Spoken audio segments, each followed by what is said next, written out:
मोनिका अपने पति राजेश को खाना खिलाकर उन्हें ऑफिस भेज देती थी और खुद पढ़ाने के लिए स्कूल चली जाती थी। मोनिका अपना पूरा दिन मासूम और गरीब बच्चों को पढ़ाने में गुजार देती थी। एक दिन जब वह स्कूल में पढ़ा रही थी तभी उसके पति राजेश का कॉल आया। राजेश ने बताया कि घर पर कुछ मेहमान आने वाले हैं, तुम जल्दी घर चली आओ और मेहमानों के लिए कुछ खाने पीने की व्यवस्था कर दो। मोनिका जल्दी से घर आ गई और किचन के काम में लग गई। तभी मोनिका का ससुर वहां आया और कहने लगे कि क्या हुआ बहू, आज तुम घर जल्दी आ गई, सब ठीक तो है ना? मोनिका ने कहा, हाँ पिताजी सब ठीक है।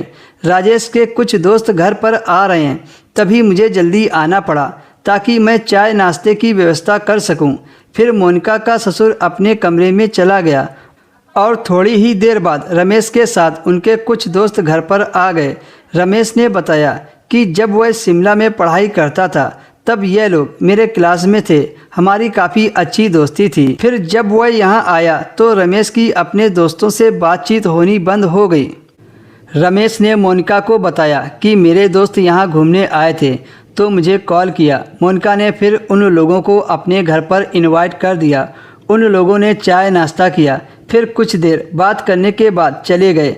जैसे ही रात का समय हुआ मोनिका ने खाना वगैरह खाकर सोने की तैयारी कर ली।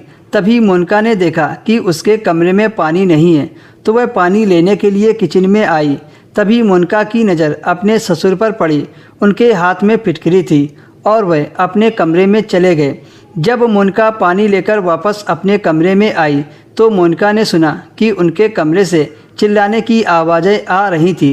मोनिका घबरा गई कि आखिर अंदर क्या हो रहा है। फिर मोनिका ने सोचा कि ऐसे ही टीवी चल रही होगी जिससे ऐसी आवाज़ें आ रही होगी। फिर मोनिका सोने के लिए चली गई। दूसरे दिन मोनिका ने रात को फिर से देखा कि पिताजी आज फिर से फिटकरी लिए अपने कमरे की तरफ जा रहे थे। जैसे वो कमरे में पहुँचे कुछ देर बाद फिर से वही आवाज़ें आने लगी। अब मोनिका को लगने लगा कि यह उसका वहम नहीं था। उसे यकीन हो गया था कि उसके ससुर फिटकरी के साथ कुछ करते तो ज़रूर हैं। तभी एक रात मोनिका ने देखा कि उसके ससुर